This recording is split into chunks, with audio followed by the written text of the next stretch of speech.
Welcome back to DeFi Exploits Explained. Today, no flash loan, no clever math, no cracked keys. Today, a stranger simply becomes the owner of a live contract holding 100 ETH and walks out with all of it because of one setup step the team forgot to lock. It's called an uninitialized proxy and it has frozen and drained real money. We'll build it, hijack it, and then fix it in one line. Let's go.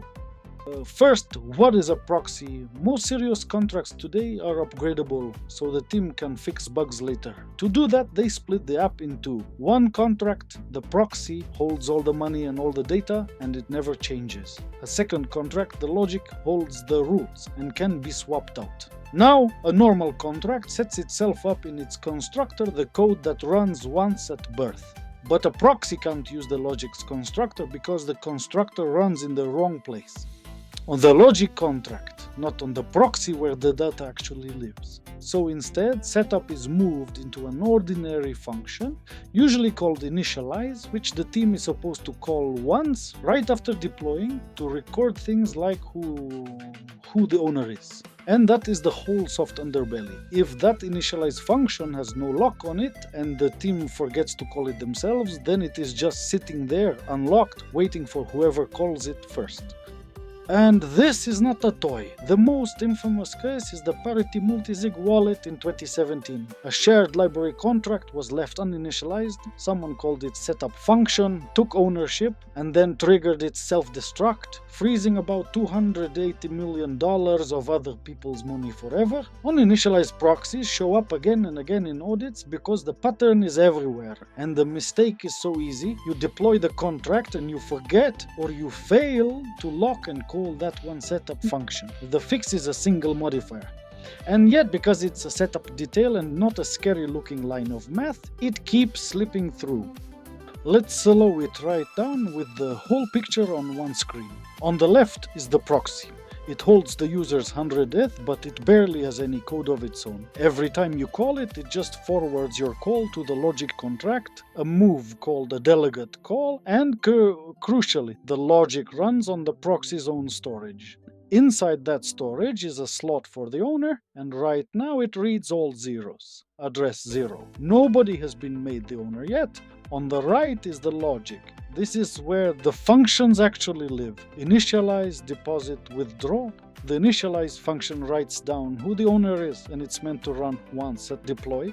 But here's the bug in two parts. Initialize has no lock, stopping a stranger from calling it, and the team never called it themselves. So the question who is the owner is still wide open. Now watch the hijack, 4 steps. Step 1, deploy.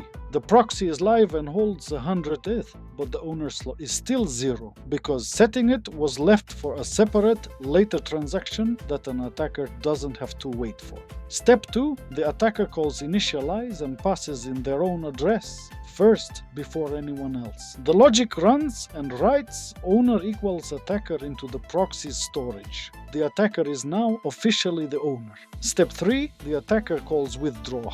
That function checks are you the owner, and the answer is now yes. So it sends all 100 ETH straight to the attacker.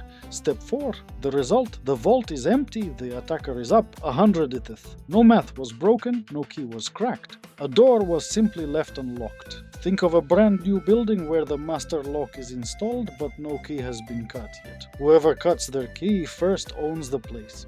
The team walked off without cutting theirs and the attacker cut his. Let's build it in Foundry.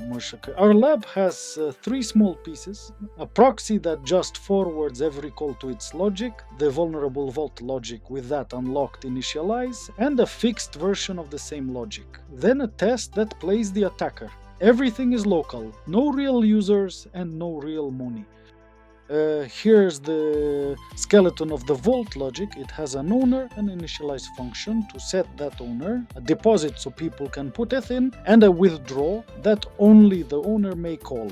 And next to it, the proxy. Notice it has almost nothing in it, just a fallback that forwards every call to the logic, running it on the proxy's own storage. That forwarding is the delegate call we talked about. The functions are empty for now. Let's fill in the dangerous one. Here is the entire vulnerability, and it's what's not here that matters. Initialize takes an address and writes it into owner. That's it. There is no check that it hasn't already been set. No lock, no guard, nothing stopping a random stranger from calling it. And withdraw, right below trust that owner slot completely. If you are the owner, it hands you the whole balance. So whoever wins the race to call, initialize becomes the owner, and the owner can empty the vault. One missing line of protection and the most powerful role in the contract is a free-for-all. Before we run it, let's read the attack, because it's almost insultingly short. We deploy the proxy in front of the vulnerable logic, and we fund it with 100 ETH, just like a real live app holding user money. Notice what we do not do. We never call initialize ourselves, exactly the real world slip. So the owner is still address 0, then the attacker steps in, they call initialize and pass their own address, becoming the owner. Then they call withdraw. The test checks two things: that the attacker's balance went up by the full 100 ETH, and that the vault is now completely empty.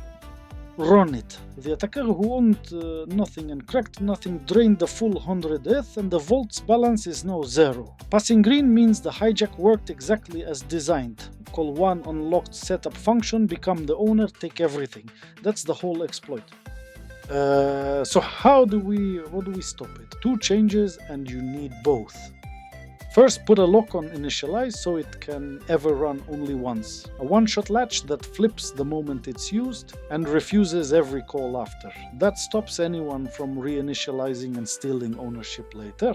Second, actually turn the key at deploy. Have the deployer call initialize in the same transaction that creates the contract, so the owner is set before any stranger can get a turn. Why both? The latch alone still leaves a gap between deploying and setting up, a window an attacker can jump into. Initializing atomically closes that window. Together, the owner is fixed the instant the contract is born, and there is no opening at all. In the real world, this is exactly what OpenZeppelin's initializable gives you: an initializer modifier plus a call to disable initializers in the logic contracts constructor, so even the naked logic can be hijacked. Here's the fixing code. We add a boolean flag initialized and a modifier that says if this has already run, revert, otherwise flip the flag and continue. We put that modifier on initialize. Now the very first call sets the owner and trips the latch, and every call after that reverts. The logic's constructor also disables initialization on the bare implementation itself, so nobody can hijack that either. And in the deploy, the team calls initialize immediately, in the same breath as creating the contract. The change is tiny: one flag, one modifier, and calling your own setup on time. Now the same attack against the fixed FKS version. The deployer initialized it at birth, so when the attacker tries to call initialize and grab ownership, it reverts already initialized. The owner is still the deployer, and the vault still holds its full 100 ETH untouched. Same attacker, same move, and now it simply bounces off. One latch, one on-time setup, and the door is locked. Tuck one more thing, because a passing test on a local lab can feel like a sandbox. To prove it's real, I deployed the exact same proxy and vulnerable vault to Sepolia, a public Ethereum testnet, through my own Chainstack node. And instead of just showing you a final screenshot, let's walk the whole hijack on chain step by step. Read who the owner is, watch it change, and watch the funds leave. Let's look. Here it is on Sepolia's Etherscan as a before, during, and after. You can verify yourself. Before we ask the live proxy a simple question: who is your owner?